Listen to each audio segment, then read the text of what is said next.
हालांकि इस हंगामे के बीच सदन में कई संशोधन, कारखाना संशोधन विधेयक, माल सेवा का द्वितीय संशोधन विधेयक, मांग एवं सेवा कर पेश किए गए, जिसमें से स्वास्थ्य विज्ञान विश्वविद्यालय संशोधन अध्यादेश बहुमत से पारित हुआ। तो वहीं कोचिंग सेंटर विधेयक समिति का प्रतिवेदन रखा गया। साथ ही सत्र के सदन में दिवंगत नेताओं और हाल ही की त्रासदियों में जान गंवाने वाले लोगों को श्रद्धांजलि दी गई। 3 सितंबर तक के लिए सदन की कार्रवाई स्थगित की गई।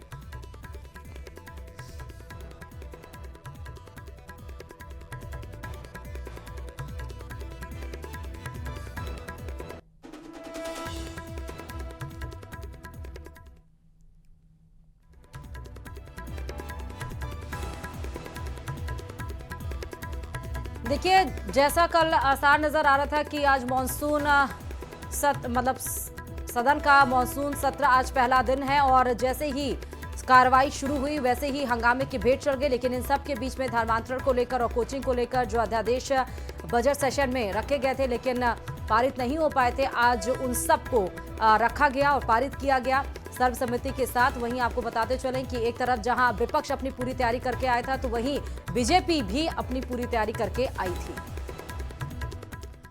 सदन में पहले ही दिन गतिरोध और दिखा हंगामा, यानी कि हंगामे को शांत करने के लिए विधानसभा अध्यक्ष के चैम्बर में बैठक हुई है और मुख्यमंत्री भजनलाल शर्मा भी उस बैठक में मौजूद हैं। यह भी आपको बताते चलें कि नेता प्रतिपक्ष टीकाराम जूली, कांग्रेस सचेतक रफीक खान, कांग्रेस विधायक हरीश चौधरी, दयाराम परमार, संसदीय कार्य मंत्री जोगाराम पटेल, भाजपा विधायक कालीचरण सराफा भी साथ में हैं। विधानसभा अध्यक्ष देवनानी मुलाकात कर रहे हैं। कार्य सलाहकार समिति की बैठक भी होगी। अब जो विलंब उसमें से ये देरी से होनी है। फिलहाल आप ये देख सकते हैं कि नेता प्रतिपक्ष टीकाराम जूली से भी मुलाकात हुई है। सदन में पहले ही दिन गतिरोध और हंगामा देखने को मिला और इसलिए 3 तारीख तक के लिए जो सदन की कार्रवाई है वो स्थगित की गई। हंगामे को शांत करने के लिए विधानसभा अध्यक्ष के चैम्बर में बैठक भी हुई है कि हंगामा शांत हो, और क्योंकि जब सत्र चलता है तो जनता के मुद्दों को रखा जाता है और जनता की बड़ी उम्मीदें होती हैं कि जब सत्र चलेगा तो उनकी जो दिक्कतें हैं उनसे जुड़े जो मुद्दे हैं वो रखे जाएंगे सदन में और उस पर विचार विमर्श होगा। लेकिन जैसे ही आज पहला दिन सत्र का शुरू हुआ, हंगामे की भेंट चढ़ गया। हालांकि हंगामेदार ये ना रहे और शांति से सत्र चले, उसको लेकर विधानसभा अध्यक्ष के चैम्बर में बैठक भी हुई। मुख्यमंत्री भजनलाल शर्मा के साथ साथ नेता प्रतिपक्ष टीकाराम जूली, कांग्रेस सचेतक रफीक खान, कांग्रेस विधायक और संसदीय कार्य मंत्री जोगाराम पटेल, भाजपा विधायक सहित तमाम लोग उसमें मौजूद रहे। जिनके दो के नाम है उनके नाम कट रहे हैं और जो देश के नागरिक नहीं है उनके नाम कट रहे हैं। तो सारा काम विधान के अंतर्गत संविधान के व्यवस्था के तहत चुनाव आयोग द्वारा किया जा रहा है, कोई राजनीतिक दल द्वारा नहीं किया जा रहा है।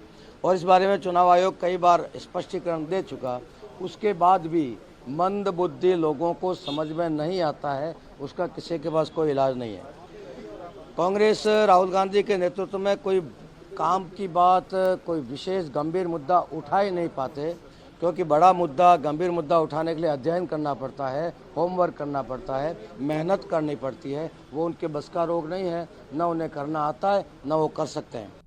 और मानसून सत्र में कई विधायी कार्य जो जरूरी हैं उनको निपटाने के साथ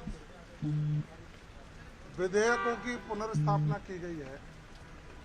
लेकिन इस दौरान कांग्रेस के साथियों ने जो राजस्थान की जनता के समक्ष सदन में आचरण प्रस्तुत किया है वो सदन की गरिमा के खिलाफ है। उन्होंने अपनी टी शर्ट पर जो शब्द लिखे हैं वो उन्होंने अपने खुद के लिए लिखे हैं। आपने देखा होगा कोई भी व्यक्ति अपनी टी शर्ट पर जब कोई स्लोगन लिखता है तो या तो मेरा भारत महान लिखता है, या गर्व से कहो हम हिंदू हैं ये लिखता है, या गर्व से कहो हम भारतीय हैं ये लिखता है, या अपनी जाति का नाम लिखता है।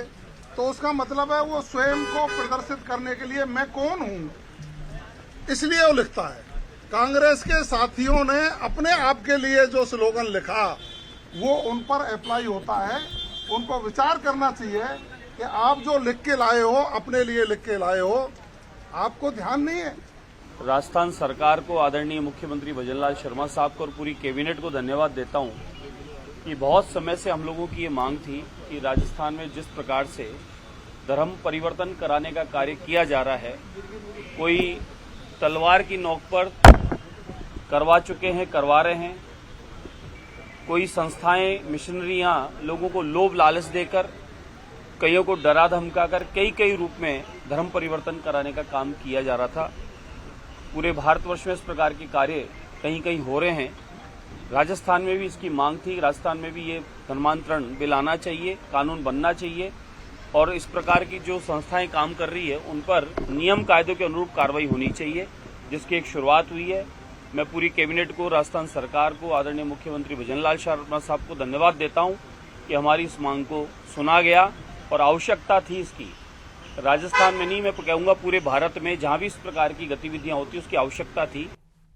जब हम अपने ही साथियों को जो हमारे बीच नहीं रहे उनको श्रद्धांजलि दे रहे, देश के अंदर जो बड़ी घटनाएं घटी, ट्रेजेडी हुई या देश के ऊपर हमले हुए, उनके ऊपर जब संवेदना व्यक्त करी जा रही थी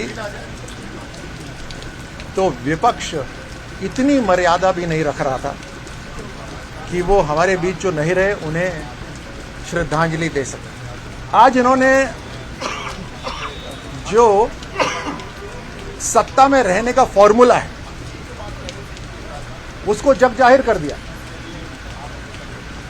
SIR जो कि भारत के एक इंस्टीट्यूशन, एक संविधान का लेजिटिमेट प्रोसेस है, भारत के वोटरों को हक देने का एक वेरिफिकेशन प्रोसेस का, उसके खिलाफ नारे लग रहे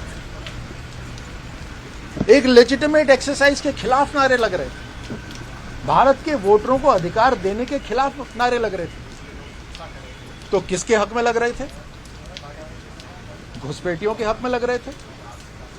क्या कांग्रेस की राजनीति आज स्पष्ट हो गई है कि वो घुसपैठियों के अधिकार के लिए लड़ते हैं? पूरे राजस्थान के अंदर सैकड़ों लोग खुद आपके मंत्री कह चुके हैं, बाढ़ के अंदर, नदी के अंदर, जोहड़ के अंदर, झरने के अंदर जिनकी डूबने से मौत हुई है, उनके लिए आप लोगों के पास समय नहीं है। और हम आवाज उठाए तो हमारा माइक बंद। हम ये आग्रह भी उनके सामने नहीं कर सकते। व्यवस्था का प्रश्न करने का तो हमारा अधिकार है। आपकी अनुमति हो तो दो, नहीं हो तो मत दो, पर आप क्वेश्चन ही नहीं पूछने दो। माइक हमारा बंद कर दो। सो क्या व्यक्ति के लिए आप पूछ लीजिए। अगर मुख्यमंत्री जी वहां पे गए हुए हो तो मुख्यमंत्री जी के पास टाइम नहीं है उन बच्चों पे जाने के लिए। और हमारे तो स्पीकर साहब भी कल झालावाड़ गए थे, किसी अन्य कार्यक्रम में तो होके आ गए, लेकिन उन बच्चों के लिए इनके मन में भी कोई भाव नहीं जागा।